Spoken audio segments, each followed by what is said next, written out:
बिहार के सरकारी विद्यालयों में जितने भी नियोजित शिक्षक हैं जो सक्षमता उत्तीर्ण होने के बाद अब विशिष्ट शिक्षक बनने वाले हैं, सरकार का रुख उनके प्रति काफी नरम हो चुका है।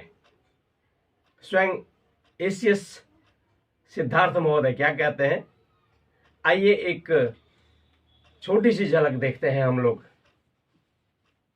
बिहार विद्यालय विशिष्ट शिक्षक संशोधन नियमावली 2024। ये नियमावली जो है, ये आपके जो नियोजित टीचर जो हैं वो जो परीक्षा लिख के सक्षमता पास करके विशिष्ट शिक्षक बनते हैं, ये उनसे संबंधित नियमावली है और जिसकी चर्चा समय समय पे सभी लोग करते हैं और अनेकों कयास सब लोग लगाते हैं, तो उसी से संबंधित ये नियमावली है। देखिए, इसमें दो तीन चीज़ें हैं जो नियमावली में हम लोगों ने मेजर संशोधन किए हैं। पहले तो है कि इसमें जो पूर्व में नियमावली थी उसमें केवल 3 परीक्षा लेने का ही प्रावधान था और विधानमंडल में सरकार की ये घोषणा थी कि 3 को बढ़ा के हम लोग 5 करें। तो सबसे पहला जो संशोधन हुआ है वो 3 से 5 करने का हुआ। तो ये विधानमंडल का जो घोषणा थी उसको इम्प्लीमेंट किया गया। दूसरा ये है कि उच्चतर निर्णय यह हुआ कि जो टीचर हैं जो जहाँ पर कार्य कर रहे हैं वो अब वहीं पे अपना योगदान देंगे। जो पूर्व में नियमावली थी उसमें उसका प्रावधान नहीं था।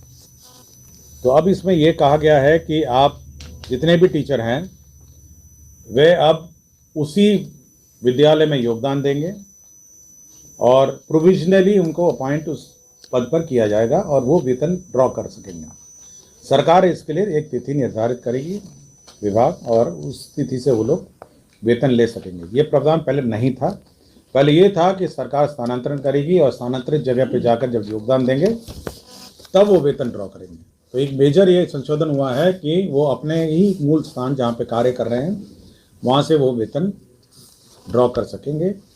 और कन्फर्मेशन उनका जो होगा, जो उनकी सेवा संपुष्ट होकर कन्फर्म जब होंगे वो तब होंगे जब उनके सारे सर्टिफिकेटों की जांच होगी। उनके बहुत सारे सर्टिफिकेट केवल अभी लिए गए हैं, जो काउंसलिंग की प्रक्रिया है उसमें केवल सर्टिफिकेट लेने की प्रक्रिया है, अभी जांच की प्रक्रिया नहीं हुई है। कि पहले बिहार बोर्ड से जांच होगा, सीबीएसई से जांच होगा।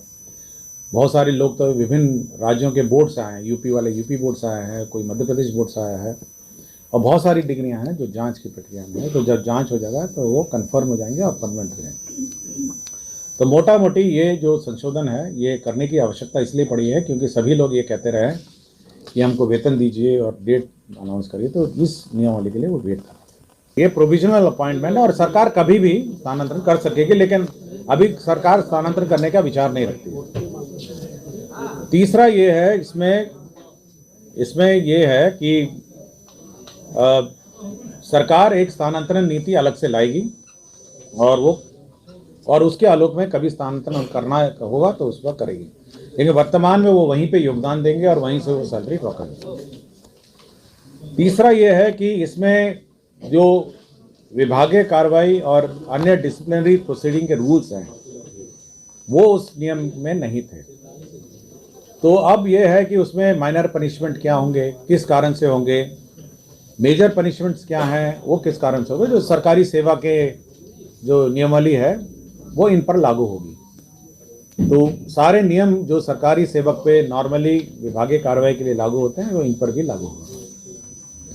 इसमें एक प्रोविजन और किया गया। देखिए, सरकार ने जो स्थानांतरण नीति है वो बहुत ही उदारपूर्वक, जहां टीचर ने मांगा वहां पे स्थानांतरण का सरकार ने उदारपूर्वक नीति अपनाई है।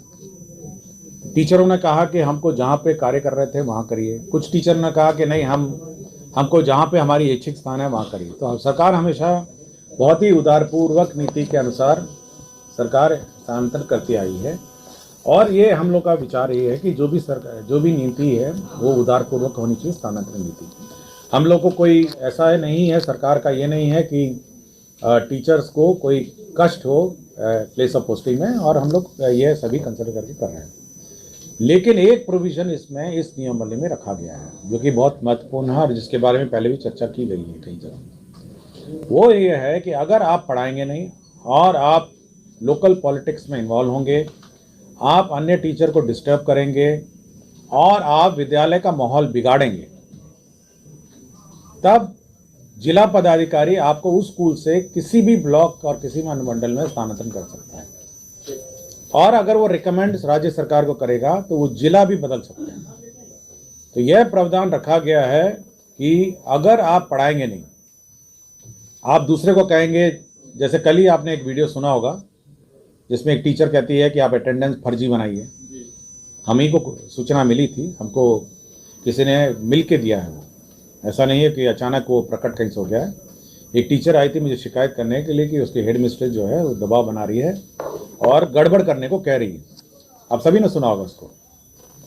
तो ऐसे बहुत सारे मामले आते हैं जिसमें जो बीपीएससी या जो अन्य टीचर हैं और जो बाहर के राज्य के टीचर हैं या जो सिंसियर टीचर हैं, सरकार का ये मानना है कि बहुत सारे सभी टीचर सिंसियर हैं, लेकिन कुछ टीचर जो है वो माहौल बिगाड़ते हैं, अन्य टीचर को पढ़ाने में रोकते हैं, रोका टोकी करते हैं, और साथ ही साथ बहुत ही मतलब ये भी कह देते हैं कि भाई आपको पढ़ाने की क्या ज़रूरत है, या अटेंडेंस लगा के भाग जाना।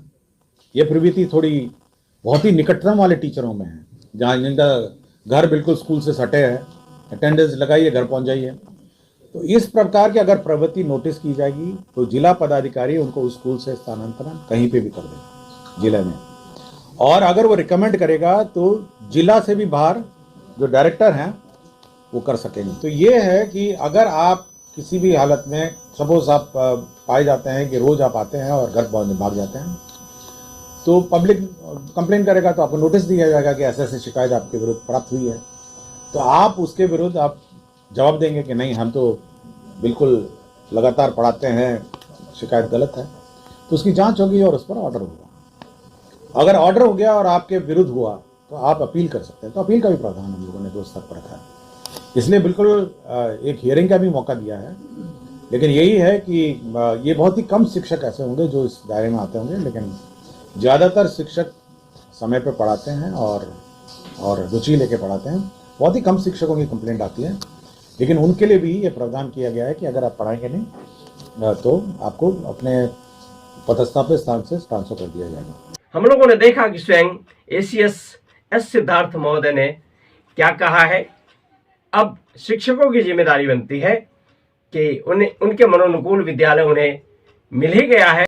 अब पढ़ाई लिखाई जरूरी है, पढ़ाई लिखाई पर ध्यान दें ताकि हमारा समाज उन्नति कर सके। हाँ, आप इस चैनल पर नए हैं तो कृपया इसे लाइक कमेंट अवश्य दें, और इस तरह की खबरों के लिए आप इस चैनल को सब्सक्राइब अवश्य कर लें। बहुत बहुत धन्यवाद। जय बिहार, जय भारत।